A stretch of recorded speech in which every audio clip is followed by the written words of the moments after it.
This is the kissing gate of St Kyneburger's Church here in the village of Castor in Cambridgeshire. And it's one of the most beautiful medieval churches in England. And yet it's what's under this church's graveyard that's got our archaeologists very excited, because beneath my feet could be the remains of a mysterious Roman building. But it's not just one Roman building by itself. Over there in the school playing field, across there in the rectory, in fact, everywhere I look, archaeologists have found impressive Roman structures. This could add up to be something very special. Looks like it's going to be a hectic 3 days. That is, if I can ever get down again.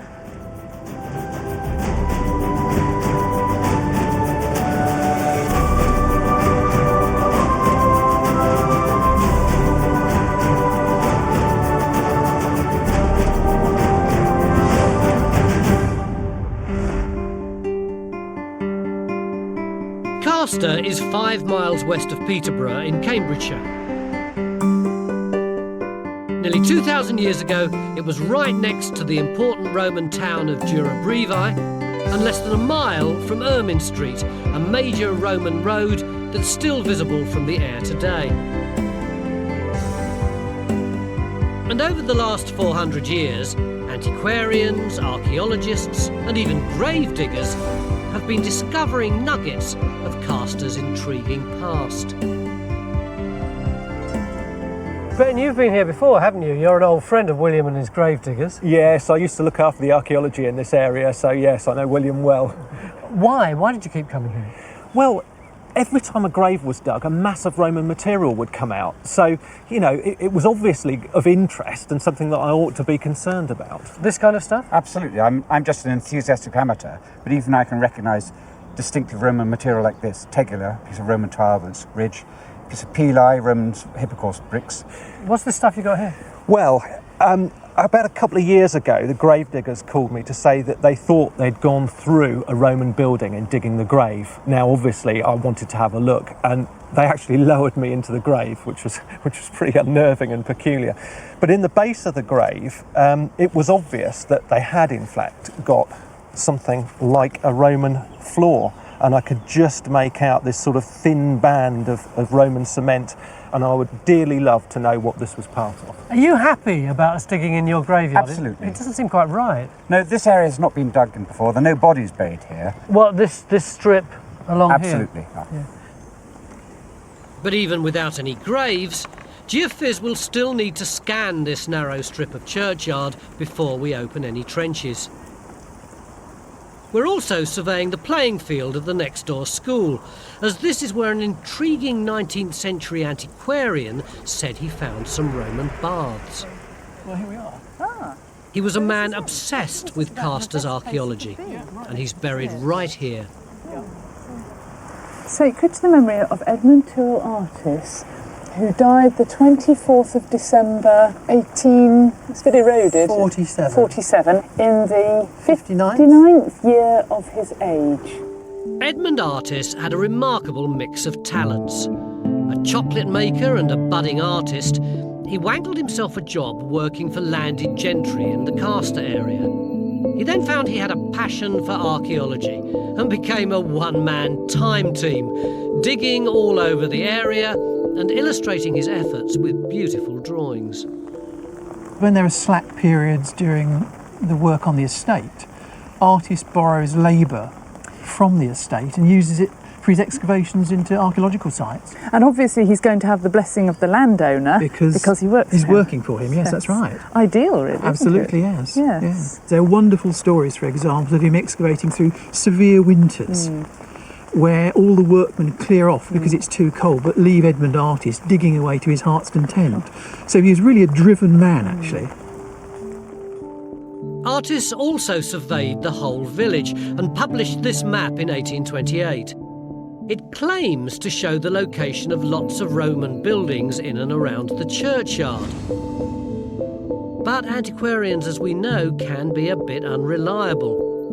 So we're going to test just how much of what Artis says is here can actually be found on the ground.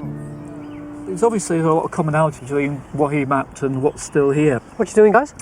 Well, what we're trying to do is look at, first of all, what artists mapped in the early 19th century, and we've overlaid them against the modern base map so we can get some idea of where these features were. There are enough common features in there to be able to roughly work out where his buildings were and their orientation and so on. Roman buildings. Roman buildings, Yeah. that's right. Now the problem comes when you add to that this overlay, which is where various bits of what he found have been re-excavated over the years, these bits in yellow. Trying to match things together, well, it doesn't. And just looking at this, I mean, it seems to be more, well, you match up one side, and the other side's out. You try and match up this side, and this side's all out. So basically, well, it just doesn't match. And this is pretty critical to sort out the orientation and alignment of these walls to understand what's here. So what are we going to do, Stu? Well, there's only one way to really do that, and that's almost kind of throw away some of this stuff. And draw a new map? Exactly. Create our own map. So you two have got quite a big job, haven't you? Stuart and Henry are going to make their own map of Castor and mark on it the precise location of all the known archaeology. Come along. That A one. job made easier by the massive chunks of Roman wall still visible in the lanes around the churchyard. And there's another, I can see another large chunk out the corner of my eye. That's more like it.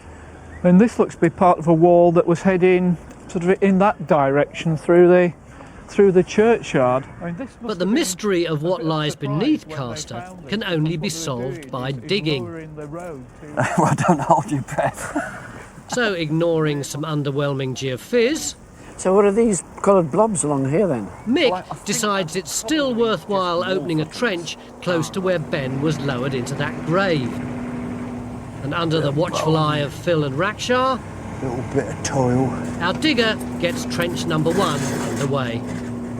See, what we're getting is lots of reflections close to the surface. John's a bit confused.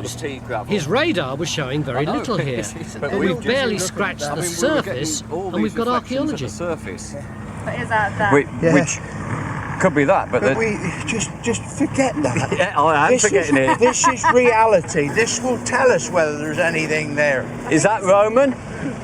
Already, pieces of Roman mosaic flooring called tessera are turning up. Yeah, William said you get tesserae in the graves here. Ah, now what's that? Finally, John figures out where his geophys has gone wrong. We've got the Roman filter on. What, you filter the Roman out? Yeah, yeah. That imaginary filter would have to be pretty effective, because when Artis first came to Castor, he claimed to have found staggering amounts of Roman archaeology. When Edmund Artist comes here in the 1820s, he refers to walls standing in considerable height. If we look at this, which is a newspaper report from Edmund Artist, 7th of December 1821. So that's the local paper? That's the local paper, Draycard Stamford News. And the report says, on the north side of the church, 5 rooms have been discovered, the walls of which are beautifully painted and from 10 to 11 feet high. Wow. But the floors are all destroyed. That's massively high, isn't it? So that's as high as the walls in here, actually. Yeah. Back outside, it's now raining cats and dogs on our archaeologists in Trench 1. Thank you so much. But despite the weather and the geophys results, this trench is turning into something of a gold mine. We got some finds for We're getting loads of finds out already. This is just a selection.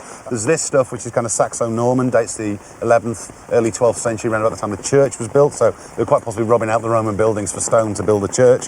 And we've got our first bit of early Middle Saxon handmade pottery. 5th, 6th, 7th century, something like that. What about this chunky stuff here? Well, we've got Roman as well. There's some bits of Roman colour-coated pottery, which is late 3rd, 4th. Bit of a mosaic tessera as well, possibly.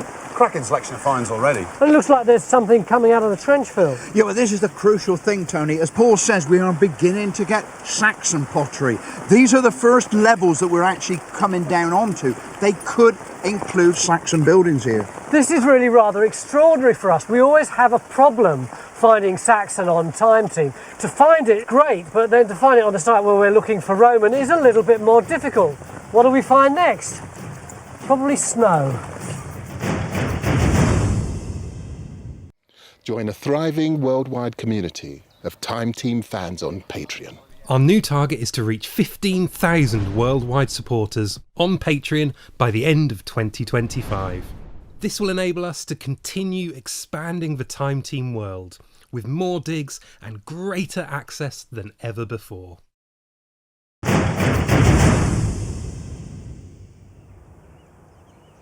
Afternoon of day one here at the fabulous Castor Parish Church in Cambridgeshire, where we're looking for what could be some very intriguing Roman buildings.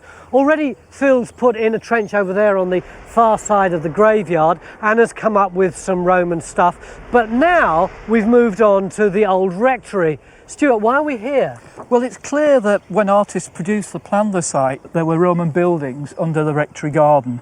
And some excavations were conducted in the 1970s which confirmed little bits of wall through keyhole trenches, so we know there's stuff under here. But the problem is, these are only tiny little bits. We don't know whether this range extended further that way or further that way. And if you look at this lovely drawing that was done by artists at the time, this is what he found down here. You see the church in the background? Yeah, you can see that just through those trees. That's there, can't you? So you can see it's quite a long way down. If we can find some of these features, we can then get the orientation, we can map them, and we can add them to that map that we've created of the site to find out if this is one building or a series of buildings. So we're going to open our second trench here in the old rectory garden. And after some promising geophys, we've decided to put a third trench in this corner of the school field. This is another spot that our antiquarian artists and later archaeologists have explored. And it seems to have been an artist's favourite, because he drew the remains of this impressive Roman bathhouse he reckoned he'd found here. One thing about excavating here is that there's something very identifiable we can latch onto. We know exactly where we are, but it's never actually been excavated at all in that direction, so we might get any Roman remains. As we start to get to grips with this site, I'm getting a feeling that there's something special about Castor.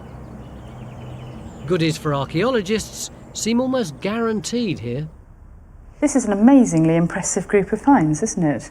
And all from Peterborough Museum and all found at Castor. That's right, yeah, all from the Castor area. I mean, what's particularly interesting is the collection of pottery here. There's a wonderful hunt cup, for example. So cool because it has greyhounds or dogs chasing, here it comes, look, the hare. Isn't that a lovely sinuous It's hare? wonderful, isn't it? Yes. But it's finds like this painted wall plaster that may be the key to unlocking the secrets of Castor. Or this one, look, which appears to have some sort of image of foliage on it, with perhaps leaves being painted. The whole impression is of a really, really opulent building. Really opulent building, yeah. Artist marks lots of structures to the north of the church. Could this be a complex of swanky Roman buildings?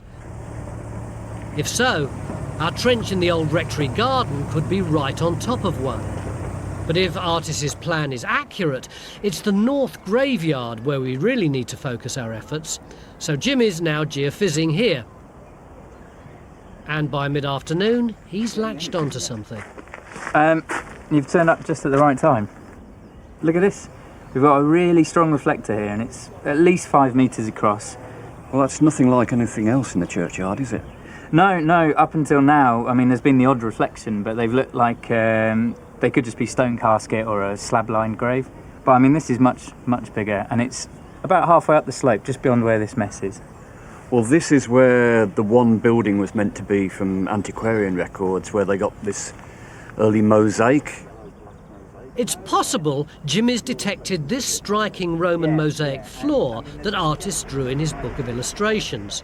And if our antiquarian site plan is to be trusted, it makes sense that geophys are getting a strong signal here. Yeah, it's slow going, isn't it? Yeah, it's been a bit of a challenge. Well, I'll leave you to it. Thanks. But over in Trench 2 at the old rectory, there's already good Roman evidence turning up. You've got loads of Roman pottery, you've got Roman tile, you've even got a tiny bit of vessel glass. I don't know where it's come from. Roman as well, yeah? Oh yeah, it's all Roman as far as I can tell. And there's a couple of Roman coins as well, which is sort of late 3rd century or thereabouts. I mean, most of the pottery is kind of late 3rd to 4th century. I mean, any time within that span, really. But I mean, it looks like a primary deposit. It's stuff that, you know, it's found where it was dropped, sort of thing. It may not have travelled far, but I've got an inkling that we might be looking at backfill down here. So, really? Yeah, because the pottery is very well distributed through it. The top of it's very loose. It's very homogeneous, thick deposit. So I think we may be looking at where Artist dug one of his holes. Really? So Matt could be onto a posh artist building. But once again, it's chucking it down. Nevertheless, Trace is battling on in the school field, searching for the Roman baths. Trace, is that just a pipe you've got in your trench, or is it a wall? It's neither, Tony. I mean, this trench is turning into a bit of a nightmare at the moment. Why's that? Well, we've got these little pockets of upstanding Roman archaeology. All of these little yellowy orangey patches down there, this stretch here. Everywhere else, Artist has just dug into it. It doesn't look like I expected it to look, to be honest. I thought it would be more full of walls than it is. That's what I was hoping for as well. It doesn't, not yet, no sign of walls as yet. But if it isn't a wall, what is it? I mean, this is looking like demolition material. It may be that this is over the top of something. It certainly has painted wall plaster in it. But if we've got that painted plaster, then we know it's Roman. Oh yeah, and we've got these tiles and stuff, so it looks like it's a bathhouse. Lots and lots of box flue tiles coming up, yeah. It may be a mess, but at least it's a Roman mess, none of that nasty Anglo-Saxon stuff. Oh, I like Saxon though, Tony. Not as much as the Venerable Bede here. End of day one, and as the rain at last gives way to sunshine, something's going on behind the church. There must have been something here for them to rob and raid to use. Yeah. What are you guys doing here? All the excitement's on the far side of the church. You're stuck round the back. Yeah, but we've been looking at all the Roman stuff built into the church, the tile and the stonework and so on, and the idea that it comes from a huge Roman building that's somewhere round here at the back of the church. Artist had a theory that all the Roman buildings to the north of the church were one giant structure. And Stephen thinks this is how it might have looked. Well, it's a pretty enormous building, Tony. I mean, from where we're standing to the far side is 110 metres. Crikey. Well, if it's that big, it would absolutely dwarf the church, wouldn't it? Yeah, it would. It would be 2 or 3 times bigger than the church. So what could something that size actually be? Let's go back to Artis. He called it a praetorium. What's a praetorium? Well, in Artis's terms, he were used to digging villas of fairly modest size, and this was the biggest thing that he ever saw and ever dug. And he gave the term praetorium, implying its size. What does it mean? Probably means a headquarters for some state or military function. Have you geophysed this area yet? Yeah, Jimmy's done over half of the graveyard, and to be honest, it's been a nightmare, absolute nightmare with all the graves. It's been one of the most difficult surveys he's done. The problem I've got is what we're not seeing in these results are massive Roman walls, foundations or rooms, the same way we didn't this morning, you know, in Phil's trench. If modern technology doesn't see the archaeology that you think may be there, an artist thought may be there, the one thing to do is to put a trench and have a look. Yeah. Can we dig the churchyard? We can dig in this churchyard. Hey. We've got one day, the DAS has given us permission, very excited, we need to grab the chant. That's for one day only. One day only. So we've got just a single day to find this mysterious Roman praetorium and not much evidence to go on. We're going to need some luck tomorrow. If you'd like to see more episodes like this, you can make it happen. Our new target is to reach 15,000 worldwide supporters on Patreon by the end of 2025. This will enable us to continue expanding the Time Team world. Enjoy front row seats for the greatest show on Earth and under it.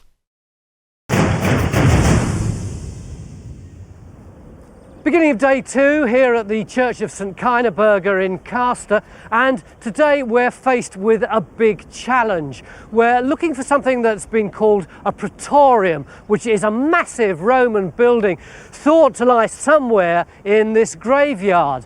But we've only been allowed 1 day to dig it. And the second problem, and hopefully our osteoarchaeologist Jackie's going to be able to help us with this one, is that nowadays a lot of people feel far more sensitive about the issue of human bones than at almost any other time in history. So how are we going to respond to those sensitivities? Well, the first thing, obvious thing, is that there's so many gravestones around here, we're not going to be able to dig this with a machine. We're going to have to do everything by hand.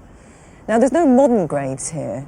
Everything we can see is either late 18th or 19th century. So presumably there's going to be bones under bones under bones. Exactly, because there's going to be a lot of unmarked graves here. And the other thing is that there will be an awful lot of material that's sort of loose in the soil, because in the past it's been disturbed. When they've dug a grave, they will have hit graves that weren't marked, and bones will have been disturbed. Disarticulated. Disarticulated bones. They were far more robust about these things in the past, as long as they didn't leave the consecrated ground of the graveyard. And that's one of the things we have to make sure happens here, that everything that we dig out goes back in the ground. Our efforts will be concentrated north of the church, because that's where antiquarian Edmund Artis marked a series of mysterious structures. If we can confirm key parts of his plan, then we could be on the way to getting our praetorium, a very special Roman building. We've only got 1 day, Ben. What do you think our overall strategy should be? Well, I think Artis was a very good archaeologist for his time, but I'm not so confident about this sort of floating building here. Is it attached to the other buildings around it? What alignment is it on? We need a trench across there to try and tie it to the other buildings and sort out the alignment. Then I think we need to do something similar in the west part of the churchyard, just here.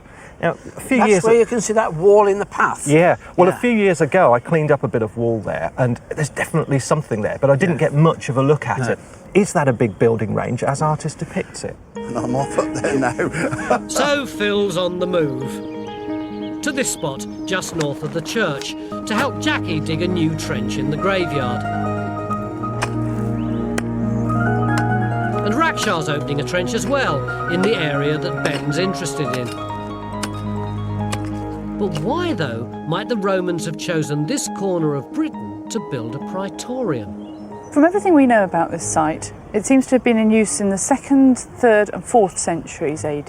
What else was going on around here at that time? Oh, an awful lot. I mean, it's a very important place in Roman Britain. Is it? Oh yeah, definitely. I mean, the local Roman town, Durobriva, which is about a kilometre from here, is immensely important. It's 44 acres within the walled area, but the significance of Durobriva is it's got 400 acres of suburbs with it. Castor was right on the edge of Durobrivae's vast industrial suburbs, an area the size of Roman London. And of course here we're very close to Ermine Street, aren't we? That very important north-south roadway that's become the A1. It's along that route that some of the significant characters of Roman Britain would have passed, people like Hadrian and Constantine. And Hadrian's particularly important because of the fenland. Exactly. I mean, Hadrian was very keen on draining places, and we think that he actually oversaw the improvement of the fens, the drainage of parts of the fens, or at least works to make it economically productive. So he might actually have come here? Sure, Yeah, sure. Yes, oh absolutely. This is not somewhere that's insignificant or sort of tucked away. This is somewhere that's sort of at the hub of Roman Britain. By the 3rd century, Castor was perfectly placed, with Durobrivae on one side and the imperial Fenland estates on the other. It may have become the centre of an economic boom area, and that could be the reason why a praetorium was built here.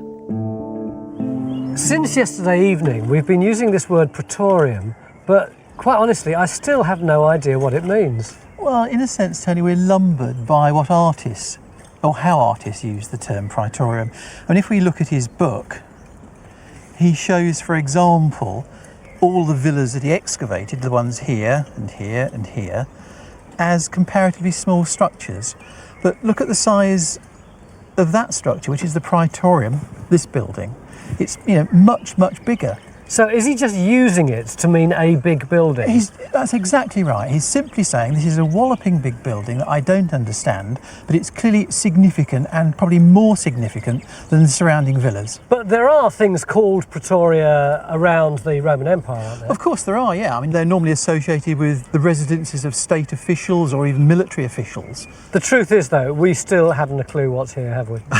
Reluctantly have to admit that that's the case. We know we've got something very big. We know it's surrounded by other Roman buildings, but I suppose a bit like artists, we're still struggling to put it in a sort of context, a framework. We're still looking for clues. Still looking for clues. Meanwhile, down in the school field... And what measurement do we have? Stuart has mysteriously changed into period costume. 6 metres 60. Stuart, you look magnificent. Look at this. Look, the Colin Firth of Time Team. What exactly is it, though, that you're doing? What we're trying to do is get back into the mindset of artists when he mapped this site in the early 19th century. So you are our artist? That's me, absolutely. And what I'm going to do is to get myself back into his mindset and the problems he would have had linking all together, all these bits of Roman finds and trenches into an existing map. So I'm going to try and do exactly the same with a modern day existing map, but using the equipment that he would have available, something like a plane table, a sight rule, probably this magnifying glass eyesight going a bit, and various bits and bats of surveying equipment to see how easy or how difficult or what problems he would have encountered doing it. But you're not on your own, are you? Hang on a minute. Look at this. Here he is, Matt, your long-suffering servant. Sir. A part with which I empathise somewhat. What are you going to be? Well, all the measuring was done with these chains because we had to use these to measure across the fields, and there was lots of running around across the bogs and stuff. So basically doing whatever Stuart tells me to do. He's officially my chainman. That is the term that would have been used for the role that Matt has. He's going to swan around and you're going to do all the hard work. I'm going to be legging it around the fields. As Stuart and Matt go to work antiquarian style... Other corner, please. Hello, Phil. How's it going? Phil and Jackie are searching for a structure with a mosaic floor that artists claimed was under the graveyard. We do actually have a piece of the floor itself. If you turn that over, you can see that that is actually made of 1, 2, 3, 4, 5 individual tesserae, all mortared together. That's the surface that they would have walked on. Right. It looks a nice piece. But we've also got the walls as well, because we've got wall plaster in red and a sort of grey-green as well. Look. So with a bit of luck, if we carry on down, we should get the floor and maybe the walls without disturbing the graves. That'd be a great relief to all of us. With over 20,000 burials in this churchyard, it's not going to be easy finding any evidence for our praetorium. But in the Rectory garden trench, which Faye's now taken over from Matt, we may be onto something. What have you actually got going on over there, Tim? Well, I seem to have this surface. It's got a few tesserae in it, but it's very pebbly and not very good. But you've got archaeology. Oh yes, definitely archaeology. Now that's what's interesting, because where I am, I've got nothing. I've got a great big rectangular hole with no archaeology in it, and my only explanation for that can be that this is where Artist shoved his trench, and he basically took everything away with him. And therefore, that's why we've got this line along here, which I think is a rubbed out wall. But what I need to do is find a depth for this, because I'm hoping that he may have left something at the bottom, like a Hypocaust system or something. That would be good. I think there's a fair bit more to do. Yes. So, some good news. Faye's trench may have a Roman structure, but there's still no sign of these massive walls we're hoping for.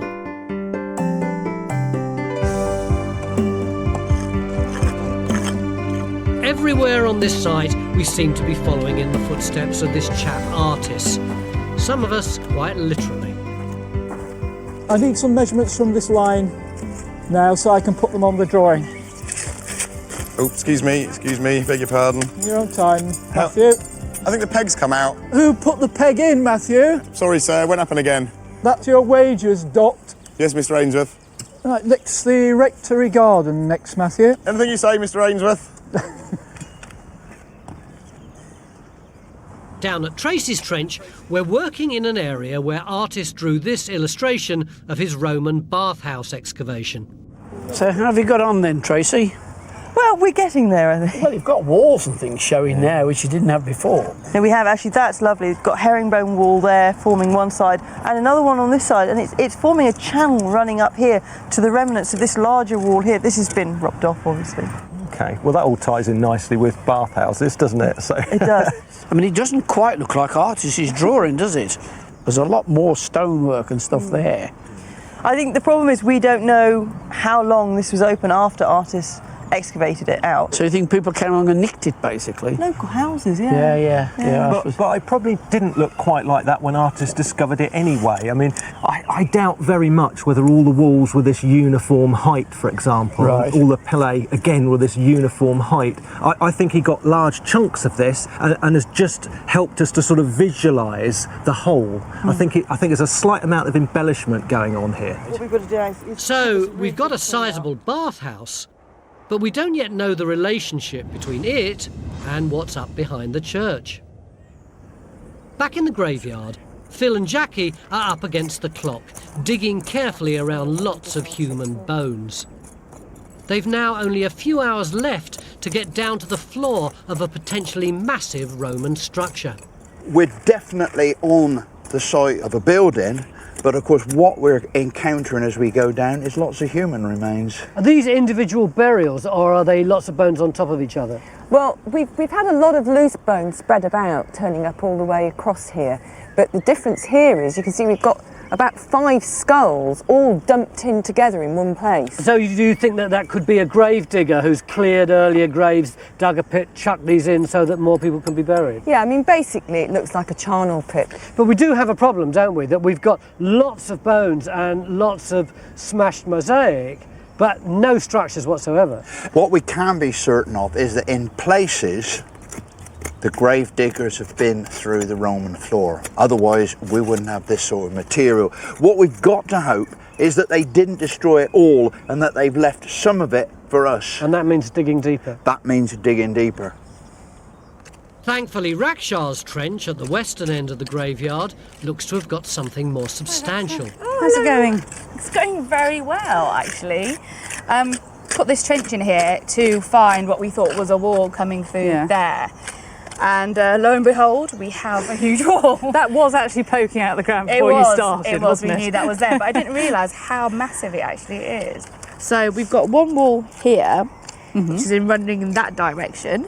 And then where John is, we have the return, and that's running in this direction. So they should actually come out and converge around about here. It's amazing, isn't it? This is the first time that we have seen anything like the kind of monumental walls that Edmund Artist saw. Yeah, this is the only trench where we actually have huge walls. And it's our failure so far to find other big walls that's becoming a major concern. For all the wonderful Roman buildings artists said were here, we haven't actually found much yet. Matt, this is a turn up for the books. We usually put you through about 24 hours of hell in these reenactments, but it's only been 3 and you're practically finished. Well, I mean, once we got a system going between us, rolling out the chains and back again, it really didn't take very long at all. And what have you found out?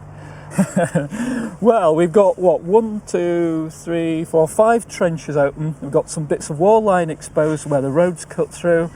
What we actually found out is that we haven't got very many walls at all. And if you look at what we actually know about this site from modern methods, these excavations in the 70s and so on, these are the only bits in black where bits of wall have been found. So, yeah, how do you join all those together? It's actually extremely difficult. We're having to rely an awful lot on what artists put on his plans and what he drew. I imagine that very soon we would be able to paint this incredibly large Roman building just behind us, but I'm just starting to have my doubts. Beginning to disappear.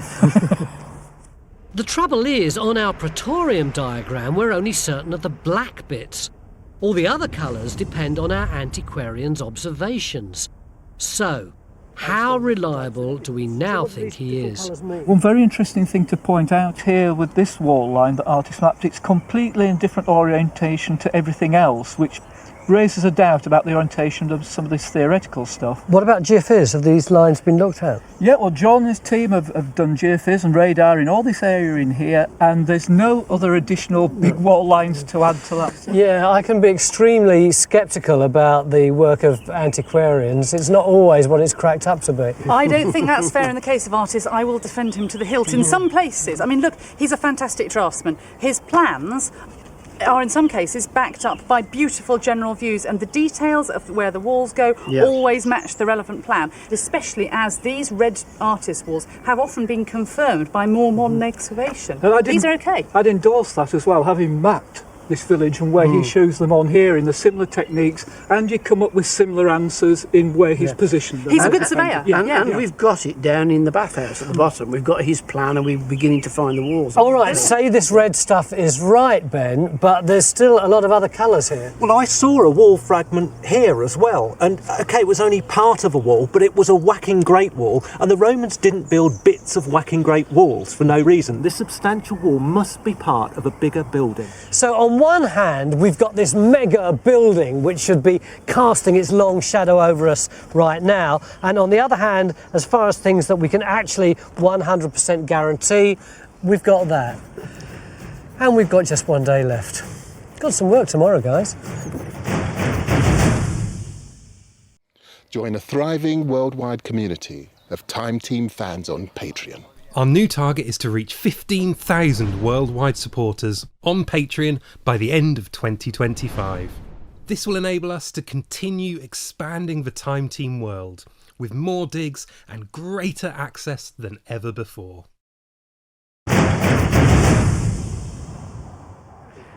Beginning of our final day here at Castor in Cambridgeshire, and we've just had some fantastic news. The diocese have given us permission to dig in the graveyard down there for one final day. Although whether we'll find our big Roman building, the praetorium, is a huge question. So we're spreading our bets today. In the old Rectory garden, where we're looking for what could be the east wing of our praetorium, we now have 2 trenches. But our main hopes lie with these trenches in the graveyard, Rackshars at the western edge, and Fills just north of the church. Beneath these bones, we're trying to find this Roman structure, marked as F on the plan that Artist drew. It's here that he said he found a brightly coloured mosaic floor. Phil, you know how I said I was getting a lot more building material and big blocks of tessera? Oh, what? Now I'm getting lots of pea grit, which is coming, this fine grit, and look what it's coming down onto. Oh, good lord. That looks like a floor. It looks very like a floor. And this is an in situ burial. That's lying directly on top of it by the look of it. Oh, that is good stuff. I'll tell you what. Blimey. We could be just inches away from finally getting evidence of a big Roman structure.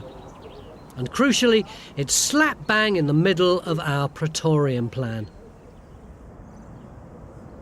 Back in the old Rectory garden, Faye's getting really stuck in. And the sweat and graft is starting to pay off. Hi there, Faye.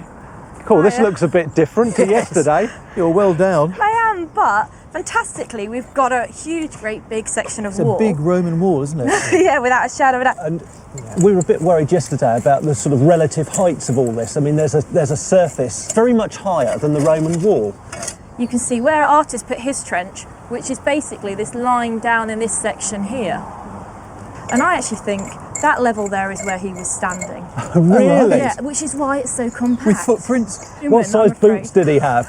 You're so demanding. I haven't got any footprints in there. This is a wonderfully complex trench, isn't it? We can see where Artist was actually digging for the first time and try and sort of understand how he unpicked the site and how he saw it, basically. Yeah, that's right. So this is actually a fascinating trench. And it's also a very significant chunk of walling on the eastern side of what we think is one single enormous building.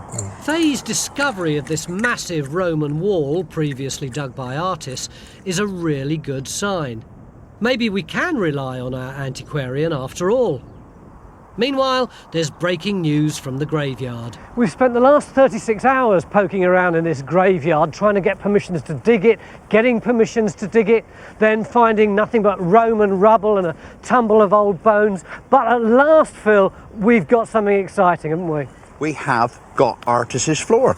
Look, if you look down between that pair of legs, you can see a mosaic floor actually in situ. You're smiling, William. I'm really excited about this. If Artis is right about this, he might be right about the praetorium.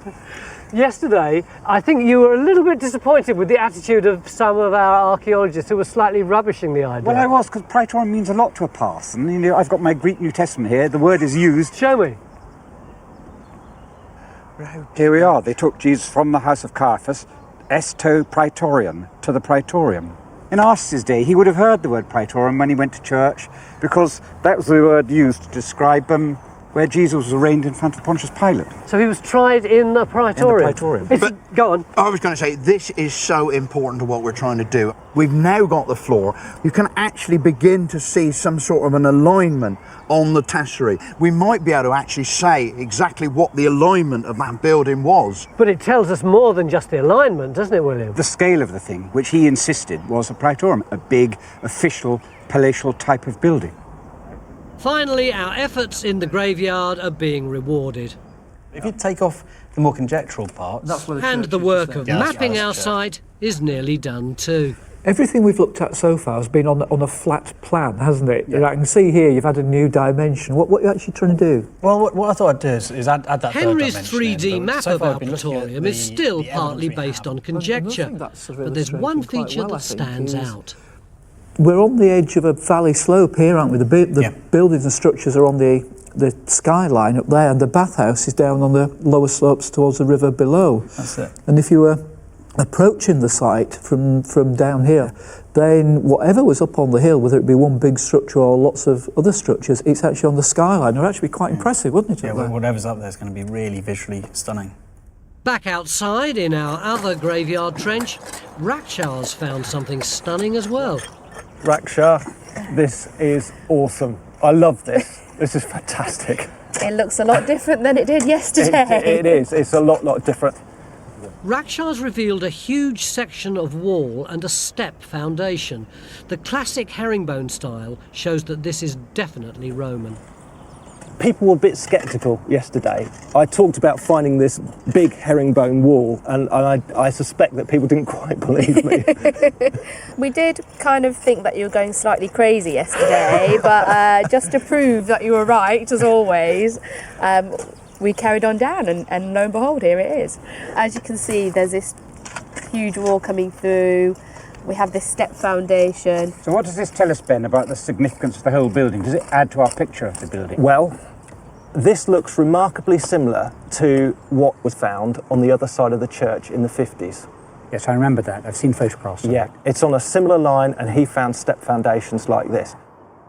This is a photo of those step foundations excavated at Castor in the 1950s.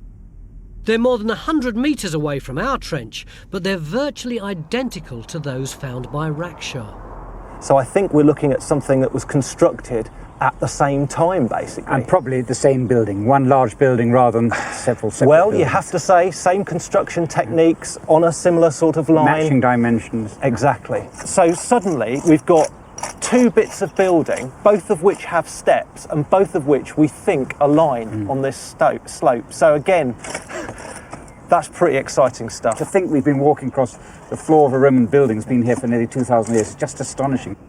And as the last few hours of our dig at Castor tick by, the news just gets better and better. So what's the story of this trench then, Faye? Basically, we have a Roman building, and actually down there we've got a room with what looks like a Hypocaust system. So is this stuff that Artist found that we've confirmed? Well, Artist did map on some walls, and he did suggest there was a Hypocaust system there, but the locations of the walls and the size of the walls aren't entirely right. Right, so this is new, in fact. Yeah, it is. And what's also new is we've got that higher level up there. We've actually got a 2-level building. So what did they do? Fill it in or cover it up and then build something on top? Or they had stairs that took you up to another room. Ah, right. A building on 2 levels makes sense, because the Romans had to factor in the slope of a hill here in the old Rectory garden and on the western side of the church. Down at Tracy's Trench to the south, our excavation of the Roman baths is coming to an end, and the finds are telling a good story. Well, I've got a selection of finds here. This one's from Tracy's Trench, right down the south end of the site, and this is some of the stuff that's been coming out of Faye's Trench, which is right up at the north end of the site. Now, The stuff from Tracy's trench, I'm afraid, to me, looks like generic issue Roman pottery. So I think Steve's probably better to ask than me on this subject, I think. I'm just going to kick you, actually. That's a terrible thing to say. Well, there are differences, Helen, quite marked differences, actually. The bulk of the material from this trench comes from an earlier period, 2nd into 3rd, like this large sherd here, and these are sherds of beakers, very typically local beakers. And it makes a real contrast from the southern part of the site to the northern part of the site, where you've got essentially a 3rd and 4th century assemblage. So Castor has 2 clear Roman phases, which means the baths at the south end of the site were almost certainly built at an earlier date than the big building up on the hill, where Phil's now finished in the graveyard. You've got to be pleased with that mosaic.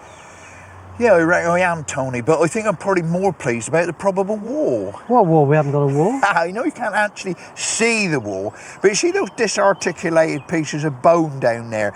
Well, when I actually got down to the edge here, I thought to myself, I wonder if it could be a robbed wall. So I thought to myself, I'll get Henry to plot out the position that Artis is building on the ground from the mapping. So that's what he's done. One corner of the building, probable building, is over there. See that red pegs over there? Here? Yeah. That's one corner there. Yeah. And then you see those red pegs there between the 2 gravestones over there? It's truth, all the way over here. Have them run, yeah. And all this is one building. Now then, when you line up over there, give or take a metre, allowing for the scale, it puts the wall line straight through here.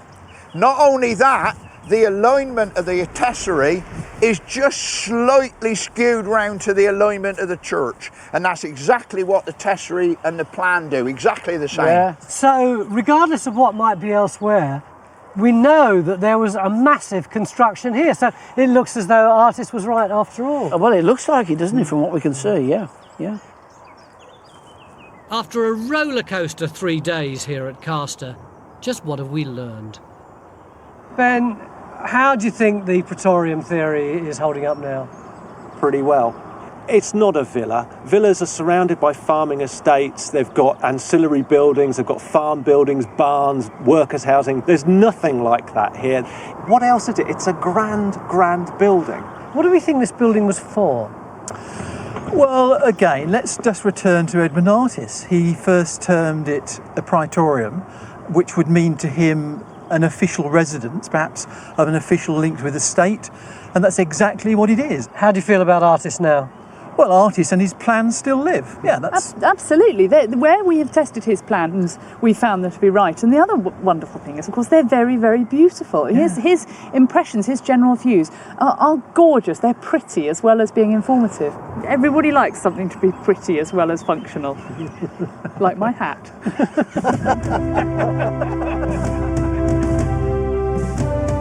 The massive Roman wall that Rakshar found at the western end of the graveyard, nearly 2 metres wide, was built to support a building possibly 3 stories high.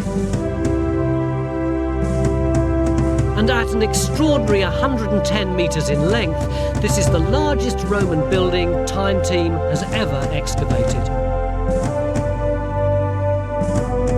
It would have had a vast red-tiled roof and bright whitewashed walls. A truly astonishing structure. Mick, I can't remember another dig quite like this one. It's been fantastic to be able to dig in the churchyard, hasn't it? Absolutely fantastic. 3 days ago, I don't think any of us could have dreamt of what we got. Absolutely not. And this is so exciting to find this mosaic here underneath these bodies. We've got artists telling the truth. It's a real thing. The praetorium exists, in my view. I'm quite happy Wonderful. with it. Wonderful. Absolutely.